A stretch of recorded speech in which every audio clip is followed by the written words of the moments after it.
Salam alaikum wa rahmatullahi ta'ala wa barakatuh.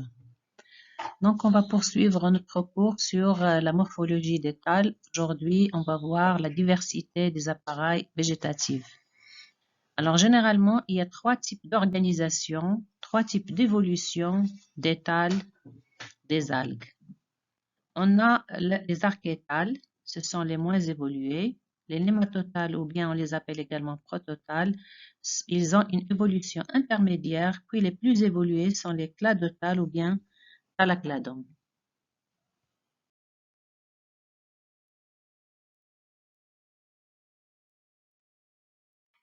Donc, la première forme d'appareil végétatif, ce sont les archétales.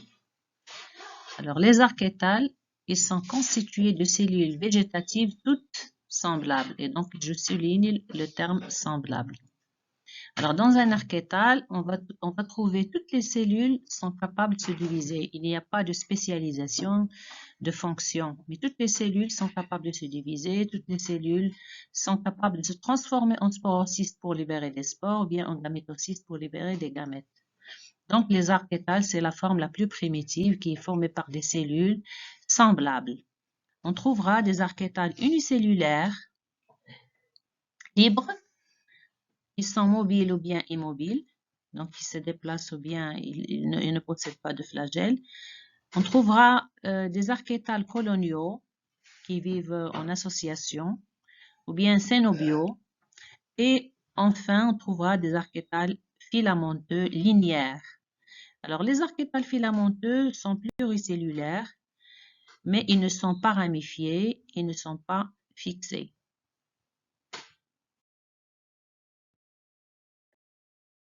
Donc ici, vous avez trois photos des archétales unicellulaires libres. Premier exemple, c'est Chlamydomonas. Donc, vous voyez ici la cellule de Chlamydomonas qui porte dans la partie antérieure de flagelle. Donc, c'est une algue qui est mobile. Deuxième type d'archétale unicellulaire libre, mobile, Euglena. Donc, vous voyez ici Euglena, c'est une algue verte, la forme lancéolée. Alors, il se déplace soit par des flagelles, soit par des mouvements amoeboïdes. Et le troisième cas, vous avez ici le Cosmarium. Donc, le Cosmarium, cette photo, vous voyez donc il existe 4 cellules de Cosmarium. Vous voyez qu'ils vivent indépendamment l'un des autres. Ils ne vivent pas en association. Ils sont libres. Et donc, c'est une algue verte qui est immobile.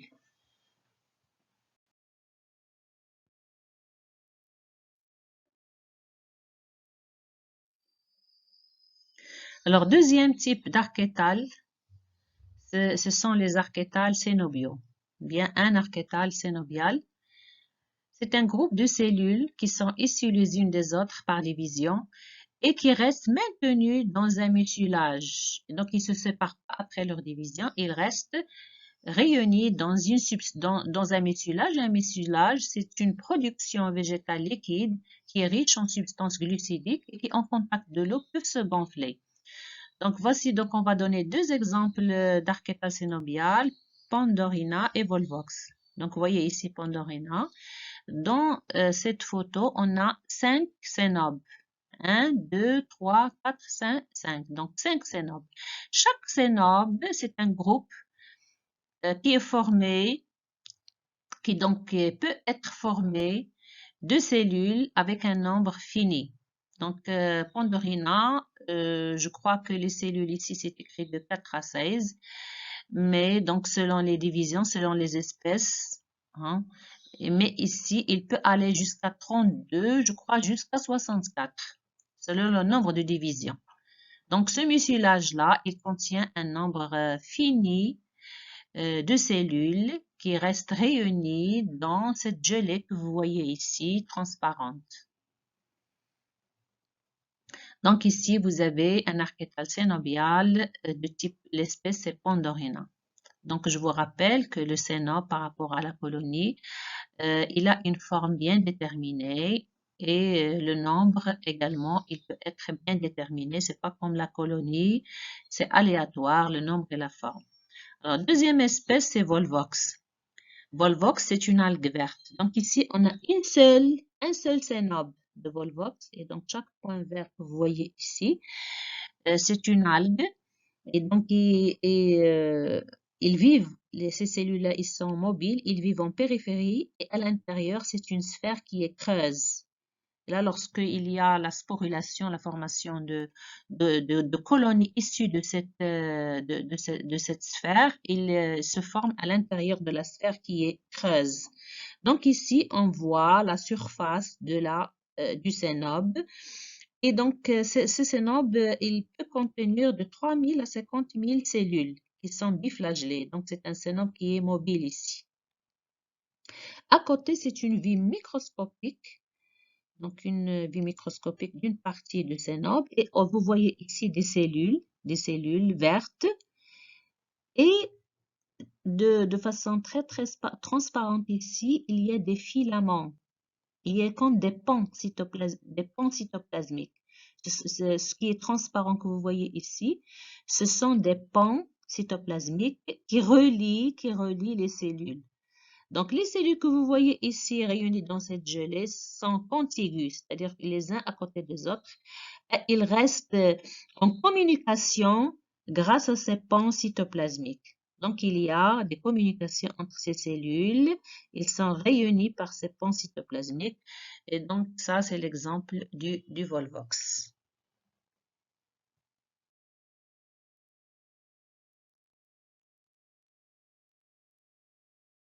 Et le troisième type d'archétales, ce sont les archétales filamenteuses. Donc, comme le nom l'indique, ce sont des filaments. Et donc, remarquez ici que les filaments, vous avez par exemple, si on prend ce filament, vous avez une cellule, deuxième cellule, trois cellules. Donc, ce sont des cellules qui sont accolées les unes aux autres.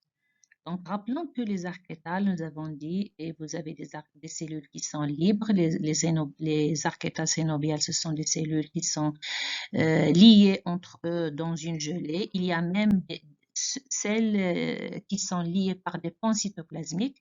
Mais là, dans les archétales filamenteuses, vous avez des cellules qui sont accolées les unes aux autres.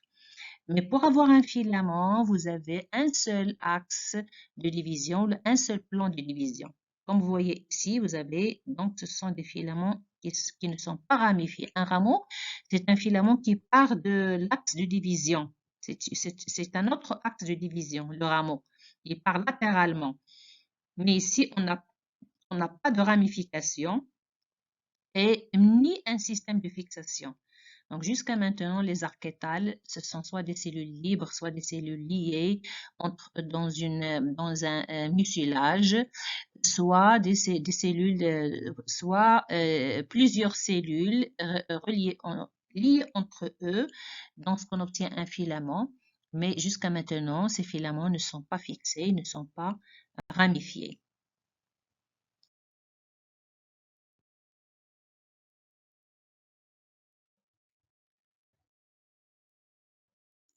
Alors, pour obtenir un tal filamenteux, il faut que les cellules ne se séparent pas après la mitose et il faut que le plan de division toujours orienté dans la même direction. Alors, dans les archétales, il n'y a pas un axe de division privilégié.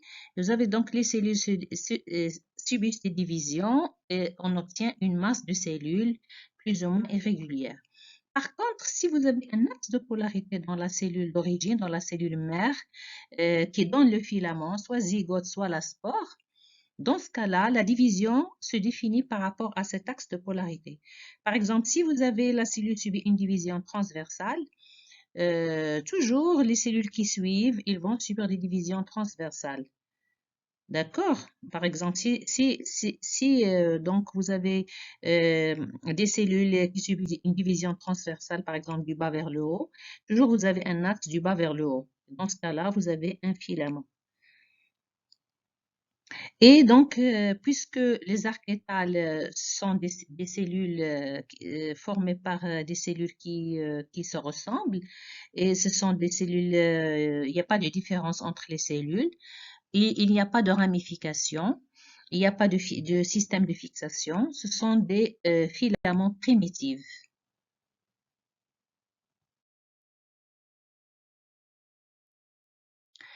Alors, les archétales, ce sont des filaments qui ne sont pas ramifiés.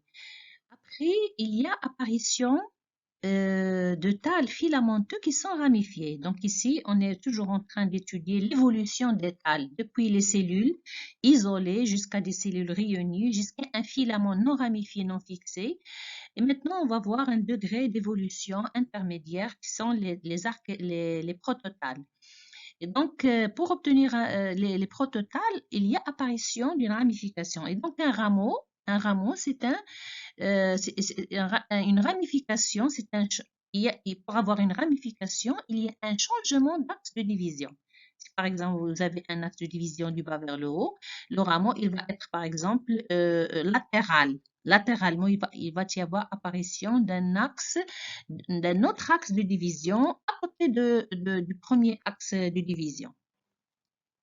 Alors après donc dans ce prototal, il va y avoir deux types de filaments. Des filaments qui sont prostrés, des filaments rampants au niveau du substrat, et des filaments érectés, donc des filaments qui sont dressés. Alors dans un prototal, on peut avoir un seul type de filament, c'est-à-dire soit le prostré, soit l'érecté. Dans ce cas-là, c'est un tal dit homotriche. Si on a les deux types de filaments, c'est-à-dire on a les filaments prostrés et érectés, dans ce cas-là, le tal il est dit hétérotriche. Et donc, les nématotales ou bien les prototales, ce sont des thalles sans axe principal. Il n'y a pas un axe principal. Il est caractérisé, comme on a dit, par deux types de filaments, ceux qui sont prostrés ou bien rampants, qui peuvent être ramifiés ou non, et les filaments qui sont dressés, ils peuvent être également ramifiés ou non. Donc, le prototal ou bien le nématotal, il peut être hétérotriche lorsqu'il est constitué par les deux types de filaments dressés et rampants, ou bien homotriche, il est constitué par un seul type de filament, soit dressé, soit rampant. Alors, si il est rampant, on dit il est prostré. Le filament, le tal, il est prostré. Donc, il va être constitué de filaments qui rampent sur le sol, qui sont au niveau du substrat. Et dans ce cas-là, les filaments dressés sont absents. Si le tal il est constitué uniquement par des filaments dressés, dans ce cas-là, il est homotriche érecté. Et donc, le prototal, il diffère de l'archétal par le fait qu'il y a apparition de ramification, il y a apparition d'un système de fixation. Système de fixation, ce sont les filaments qui sont rampants.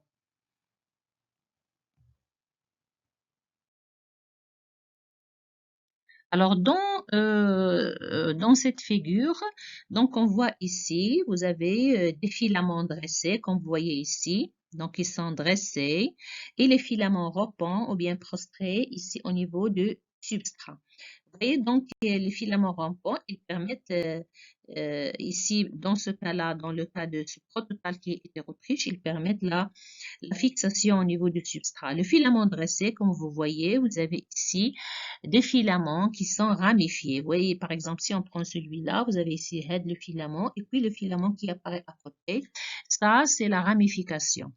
Donc, ça, c'est la ramification et ça, c'est la ramification. Donc, vous avez des filaments qui sont ramifiés par opposition aux filaments qui appartiennent aux archétales, qui ne sont pas ramifiés, qui ne sont pas fixés.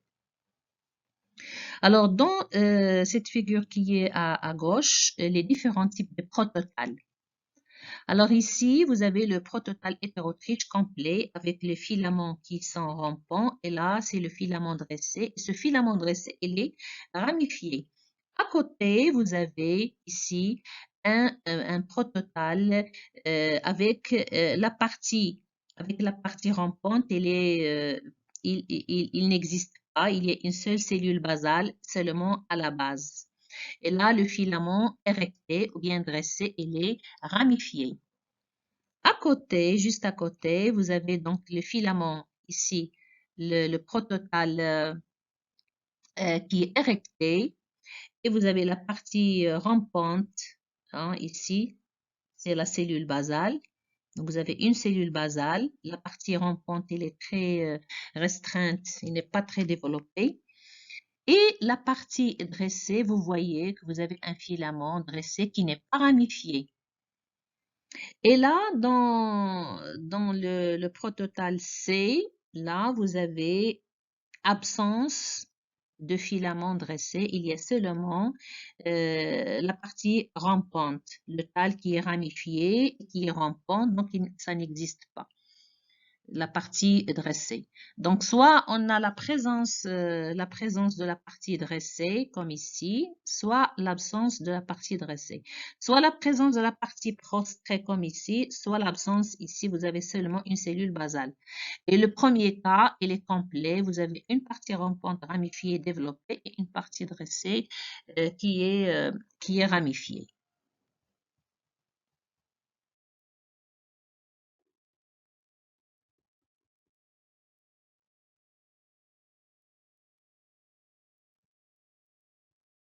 Alors ici, on va donner un exemple d'un prototal qui n'est pas ramifié, qui est filamenteux non ramifié. Là, donc, ce sont chaque ici filament qui apparaît, c'est un prototal. Ici, ce sont des prototales qui sont réunis en bas par leur système de fixation. Donc, si on prend un seul filament, ici, vous voyez que vous avez une partie dressée et une partie rampante, la partie donc qui est prostrée au niveau du substrat, c'est cette partie-là. Et la partie dressée, vous voyez qu'il n'est pas ramifiée. Donc ça, c'est un prototal, n'est pas un archétal parce qu'il est fixé ici en bas. Il y a une partie prostrée en plus. Vous avez la ramification de cette partie prostrée. Un autre exemple du prototal, le prototal parenchymateux. Donc ici, le cas que nous allons traiter, c'est le cas de l'Ulva lactuca. L'Ulva lactuca, c'est une algue verte qui est formée par des lames qui sont fixées en bas par un disque de fixation. Donc si on suit ici le développement de l'ulva, depuis la zygospore jusqu'à l'algue adulte. Alors, le zygospore, il est quadriflagellé, il germe, il va se fixer. La première cellule mère qui va donner la première cellule qui apparaît, qu'on appelle la cellule mère, c'est elle qui va subir la division transversale. Il va donner deux cellules filles. Et donc, chaque cellule va subir des divisions transversales, ce qui permet d'obtenir un filament. Donc, l'ulva, lorsqu'il est jeune, on obtient un filament. Après un certain temps, après une certaine longueur, le tal, comme vous voyez ici, on a une division longitudinale. Il y a apparition de divisions longitudinales. Donc, en plus des divisions transversales, vous avez les divisions longitudinales, ce qui vous permet d'obtenir cette lame. Mais l'ulva, nous avons vu qu'il est bischromatique. Il est formé par deux couches de cellules, c'est-à-dire deux lames. On a deux lames. Et donc, pour obtenir deux lames, il faut qu'il y ait des divisions périclines à côté des divisions transversales et longitudinales. Donc là, c'est un exemple d'algue qui est parenchymateuse, qui n'est pas filamenteuse.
L'exemple ici, alors on a les deux types de cladotales. Vous avez ici le thalacladome uniaxial et à côté le thalacladome multiaxial. Alors, comme vous voyez ici, vous avez, si on prend le cladome uniaxial, vous avez un axe de croissance, c'est celui-là, ce qui est blanc. Et vous avez le système de fixation qui est coloré en rouge. Et ce qui est vert, ce sont les rameaux. Comme vous voyez, les rameaux, ils ont une croissance limitée. Ils sont plus petits que l'axe. Vous voyez, donc ici, vous avez thalacladome, vous avez un seul axe. Et là, tout ce qui est vert, ce sont les rameaux. Les rameaux ici qui partent du même point dans ce cas-là. Les rameaux, ils ont une croissance définie. L'axe, il a une croissance indéfinie. Et à l'extrémité se trouve toujours une cellule qu'on appelle cellule initiale ou cellule apicale. Si on prend à côté ici, vous avez cet cladome multiaxial. Vous n'avez pas seulement un seul axe, mais plusieurs axes. Comme vous voyez ici, vous avez un axe, ici un axe, un axe. Ils sont réunis. Ils sont réunis. Il vous paraît qu'il y a un axe, mais vous avez plusieurs axes réunis. Donc, l'épaisseur est plus importante que celui-là. Alors, si vous prenez ici à côté, vous avez les rameaux. Comme vous voyez toujours, l'axe, il a une croissance plus importante que les rameaux. Donc, les rameaux, on les appelle les pluridies. Alors, comment on va faire la différence entre le thalacladome uniaxial et le thalacladome multiaxial? En faisant des coupes transversales. Si vous faites une coupe transversale au niveau du cladome uniaxial, vous voyez ici, vous avez les rameaux verts, et au centre, vous avez un seul cercle, une seule lumière. Si vous prenez la coupe transversale du cladome multiaxial, vous avez ici en vert les rameaux, et là au centre, vous avez plusieurs lumières, plusieurs cercles. Donc, chaque cercle, c'est un axe. Donc, ici, c'est un thalacladome multiaxial. Et là, vous avez un seul axe. Donc, il est uniaxial.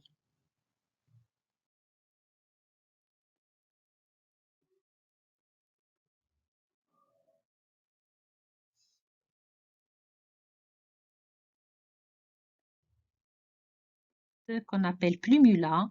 Vous voyez ici que vous avez type de le thalacladome.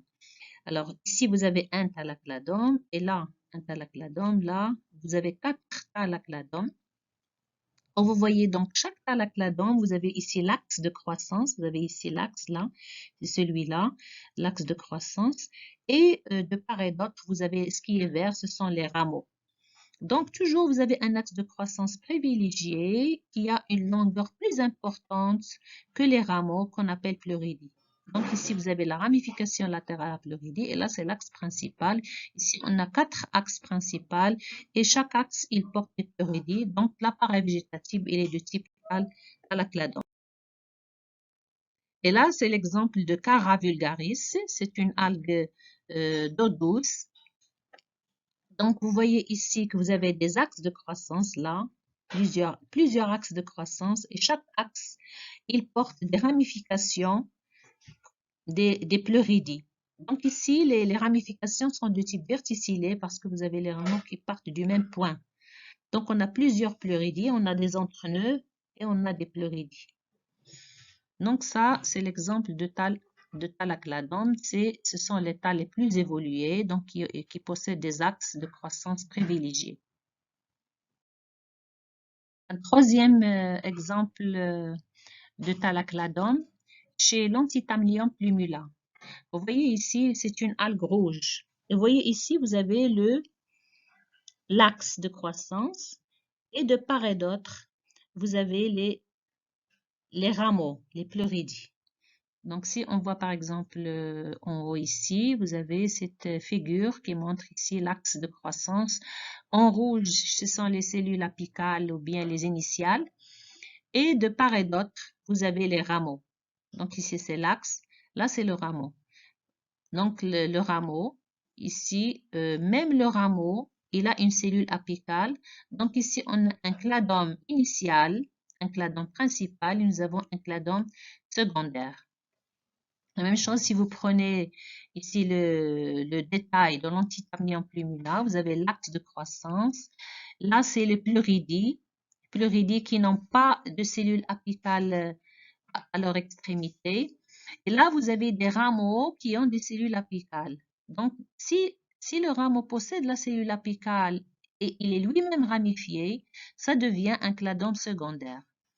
Donc, ici, on peut avoir un cladome primaire, un cladome secondaire et même un cladome tertiaire et quaternaire.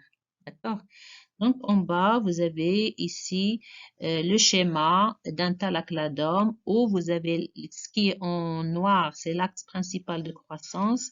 Ce qui est en pointillé, ce sont les pleuridis. Et donc, ça, c'est le cladome primaire. Et ici, à droite, le cladome secondaire. Là, c'est le cladome secondaire également. Là, c'est un cladome secondaire. Donc, vous pouvez avoir des cladomes primaires, secondaires, tertiaires, quaternaires, etc. Thalacladome, donc axe principal de croissance indéfinie, pleuridie de croissance définie. Là, c'est l'exemple donc d'un thalacladome multiaxial. Donc, vous voyez ici que vous avez plusieurs axes. C'est l'exemple ici de Cara vulgaris. Vous voyez donc ici, ça c'est l'axe, plusieurs axes. Et là, ce sont les pleuridis. Donc, les thalacladomes, ce sont donc les thalles les plus évolués. Nous avons dit qu'il existe des axes avec des croissances indéfinies, des pleuridis avec des croissances définies. Mais nous avons des thalacladomes, les thalacladomes les plus typiques, c'est-à-dire on arrive à différencier l'axe et les pleuridis. Il existe des algues qui ont des thalacladomes, mais qui n'est pas typique. Donc, il y a une diversité des thalacladomes. C'est le cas par exemple de Codium. Le Codium, c'est une algue, comme vous voyez ici, c'est une algue verte et il a un système de fixation bas. On ne le voit pas, mais il est fixé. Donc, vous avez ici la partie dressée. La partie dressée. On voit, si on prend donc ici à gauche, vous avez ici le thalle et on voit que chaque fois, on a deux rameaux. Si on part du bas, donc deux rameaux jumeaux, chaque fois deux rameaux jumeaux. Donc, il a une ramification dichotomique. La ramification dichotomique n'est pas possible si on n'a pas une cellule à l'extrémité. Donc, cet axe qui se ramifie de façon dichotomique, il a une croissance apicale. Il existe une cellule apicale à l'axe. On voit au microscope, ici c'est la coupe, une coupe longitudinale du codium. On voit qu'il est multiaxial. Vous voyez donc plusieurs axes ici. Et chaque axe, il est formé par des filaments siphonnés. Donc ici, on n'a pas de cloison à l'intérieur, on a des siphons. Donc, il existe plusieurs axes, il est multiaxial. En plus, il est siphonné, les filaments sont siphonnés. Mais au microscope, on arrive à voir des ramifications. À l'œil nu, on ne les voit pas. Au microscope, on voit des rameaux, des petits rameaux qui sont les pleuridis. Donc, le codium, il possède des cellules apicales parce qu'il a une croissance apicale, mais la ramification elle est dichotomique. Il possède des pleuridis soudés à l'axe. Donc, c'est un thalacladome. Il est multiaxial.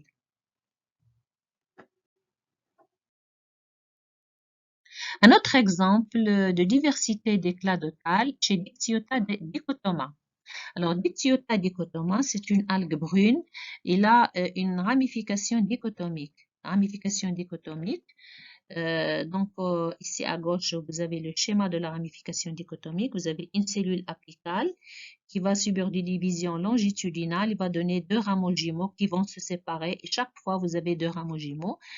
Alors, si par exemple, dans certains cas, vous avez ici une division longitudinale, mais la croissance n'est pas en même temps, ne se fait pas en même temps, n'est pas synchrone, dans ce cas-là, un rameau, il va être plus long que l'autre. On a deux rameaux, un rameau plus long que l'autre. Chaque fois, on a un rameau plus long que l'autre.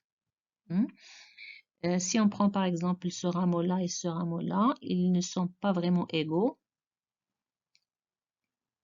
S'ils sont égaux, on a une ramification dichotomique. S'ils ne sont pas vraiment égaux, on a une ramification subdichotomique. Donc, la ramification dichotomique, c'est une ramification qui se fait grâce à des cellules qui existent aux extrémités, les cellules apicales. Et donc, la croissance chez Dictyota, c'est une croissance dichotomique, mais Dictyota ne possède pas de pleuridie. Il ne possède pas de pleuridie. Pourquoi? Parce que il possède des ramifications dichotomiques. Chaque fois, on a des rameaux jumeaux. Donc, c'est un axe. Il forme des axes à croissance apicale, mais qui n'a pas de pleuridie. Il a des rameaux qui sont dichotomes. Donc, ça, c'est un cladotale, mais qui n'est pas typique. Là, donc, la ramification subdichotomique que je vous ai dit, si par exemple vous suivez les rameaux, parfois vous avez, par exemple, celui-là, le rameau, il est plus petit que ce rameau-là. Donc, si vous prenez par exemple ce rameau avec celui-là, ils ne sont pas vraiment égaux, donc c'est la ramification subdichotomique qu'on la rencontre chez le codium. Donc, si vous voulez, les différents types d'appareils végétatifs chez les algues, vous avez 3 niveaux d'organisation, 3 niveaux d'évolution. Soit vous avez des archétales qui est donc ici sont réunis en bleu, soit on a des cellules isolées, soit des cellules groupées, soit des filaments qui ne sont ni ramifiés ni fixés. Deuxième degré d'organisation, ce sont les prototales. Donc, les prototales, soit vous avez des rameaux qui sont ramifiés. On a une partie rampante, une partie dressée. Parfois, vous avez seulement la partie rampante. Parfois, vous avez la partie rampante, elle est sous forme d'une cellule basale. Et donc, la partie dressée, elle est ramifiée ou bien il n'est pas ramifié. Donc, ça, en ce qui concerne les prototales filamenteux, vous pouvez avoir des prototales qui sont lamelleux ou parenchymateux, par exemple le cas de l'ulva. Soit on peut avoir des prototales qui sont sous forme de tubuleux. C'est le cas de l'Enteromorpha qui ressemble morphologiquement à l'ulva, mais il a un thalles, l'ulva, il a un thalles plus petit et un thalles large. Par contre, l'Enteromorphe, il a un thalles qui est un peu plus important et il est étroit. Donc, deuxième niveau d'organisation, ce sont les prototales. Troisième niveau, ce sont les thalacladomes. Donc, les thalacladomes, ils forment des axes de croissance indéfinie et des pleuridies. Soit vous avez un thalacladome uniaxial, soit des thalacladomes multiaxiales. Alors, dans la vidéo qui va suivre, on va terminer la morphologie des algues. On verra les types de ramifications chez les algues et les organes de fixation.